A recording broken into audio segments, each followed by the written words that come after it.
दोस्तों, बहुत दिनों के बाद आज फिर से आपको एक कहानी सुनाने का मन किया। मेरे वो दोस्त जो मेरी कहानी को पूरी सुनते हैं और मेरी कहानी में छुपे उस मर्म को, उस सार को समझ पाते हैं, वो जानते हैं मेरी कहानी कितने फ़ायदेमंद होती है। मैं कहानी में आपको अपनी समस्या को ठीक करने का एक नुस्खा दे देता हूँ चुपके से। तो आज फिर आपको एक कहानी सुनाने आया हूँ। जो ये परेशानी हमारे जीवन में है और टिकी हुई है, इसकी मोटी वजह क्या है वो मैं आपको इस कहानी के जरिए समझाऊंगा। एक व्यक्ति था, उसका काम था जगह जगह घूमना, लोगों से मिलना, जंगल में जाना और तरह तरह के मार्बल के, संगमरमर के पत्थर इकट्ठे करना और मंदिरों में जहाँ मूर्तियाँ बनती है वहाँ पर सप्लाई करना। तो एक बार वो घूम रहा था तो उसे दो बड़े बड़े पत्थर नज़र आए। बहुत खुश हुआ कि चलो इन पत्थरों से अच्छी अच्छी मूर्तियाँ बनेगी और मुझे बहुत सारा पैसा मिलेगा। वो उन पत्थरों को लेकर अपनी दुकान पर आ गया।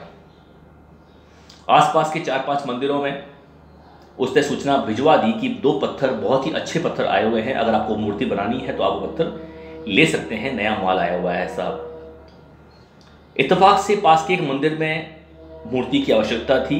कुछ दिनों बाद वहाँ पर प्राण प्रतिष्ठा होने वाली थी मूर्ति की, तो वो लोग पत्थर देखने आए।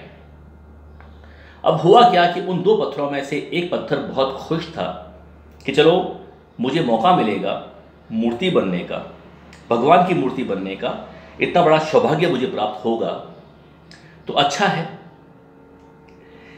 लेकिन जो दूसरा पत्थर था वो बहुत उदास था।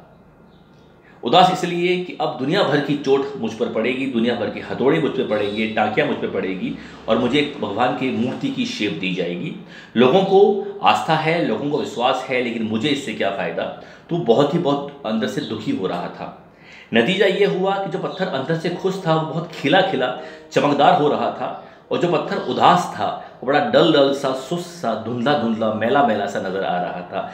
होता है, अंदर खुशी होती है तो चेहरे पर नज़र आती है, अंदर दुख होता है तो भी चेहरे पर नज़र आता है। शरीर हमारा ट्रांसपेरेंट है, पारदर्शी है, जो अंदर है वही बाहर दिखता है ना। तो जब लोग पत्थर देखने आए तो उन्हें वो चमकता हुआ पत्थर बहुत अच्छा लगा। उन्होंने कहा चलो इस पत्थर को हम ले लेते हैं, इससे अच्छी सी मूर्ति बनेगी। रवाना होने लगे तभी उनकी नज़र उस उदास पत्थर पर पड़ी। तो लोगों ने कहा कि हमें उस मूर्ति के आगे भी पत्थर रखना होगा जिस पर लोग नारियल फोड़ेंगे, तो क्यों ना इस पत्थर को भी साथ में ले लिया जाए।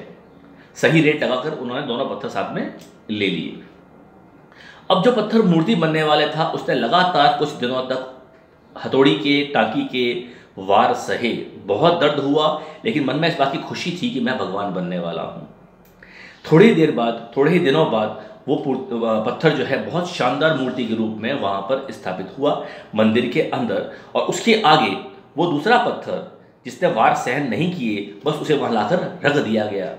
पहले वो खुश था कि चलो मुझे इन चोटों को सहन नहीं करना पड़ा, मैं बड़े ही आराम से यहाँ पर आकर बैठ गया हूँ।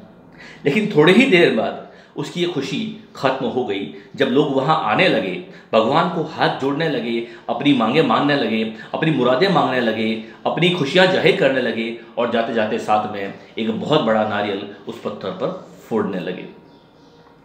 तब उसे एहसास हुआ कि मैंने कितनी बड़ी गलती कर दी है। मैंने कुछ दिनों का दर्द सहन नहीं किया, तो अब मुझे ज़िंदगी भर ये बड़ा दर्द सहन करना पड़ेगा। लोग आते जाएंगे और मुझ पर नारियल फोड़ते जाएंगे। तो दोस्तों, हम सफल इसलिए नहीं हो पाते हैं कि हम कुछ दिनों के उस दर्द को इग्नोर कर देते हैं और आराम की ज़िंदगी जीना चाहते हैं, ये न सोचते हुए भी या न जानते हुए भी कि अब ज़िंदगी भर हमें दुख सहन करना होगा। तो दोस्तों, आपसे रिक्वेस्ट है, अगर वाकई में आप अपनी समस्याओं को खत्म करना चाहते हो तो आज से ही वो दर्द भरी ज़िंदगी जीना शुरू कर दो।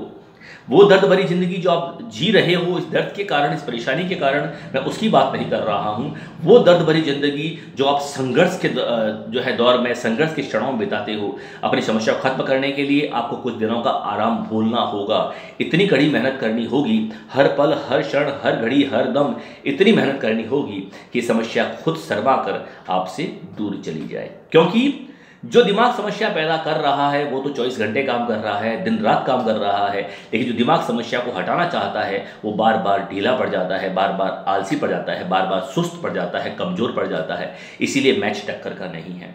तो दिन रात मेहनत करो, अच्छी मेहनत करो और अपनी आवाज़ को शानदार बनाओ। और अंत में इतना ही कहना चाहूँगा कि अगर आप मुझे इस लायक समझते हो, मैं doctor Vijay Jain, speech therapist and naturopath, अगर आप मुझे इस लायक समझते हो कि मैं आपकी आवाज़ को बेहतर बना सकता हूँ, तो आप मेरे व्हाट्सअप नंबर 8890601641, आई रिपीट 8890601641 पे एक मैसेज जरूर कीजिएगा। मैं आपको अपनी थेरेपीज की, अपने बैच की, अपने कोर्स की, प्रोसेस की, फीस की सारी जानकारी भेज दूंगा। तो मिलते हैं बहुत जल्दी अपनी अच्छी आवाज़ को और अच्छी बनाने के लिए। Thank you very much.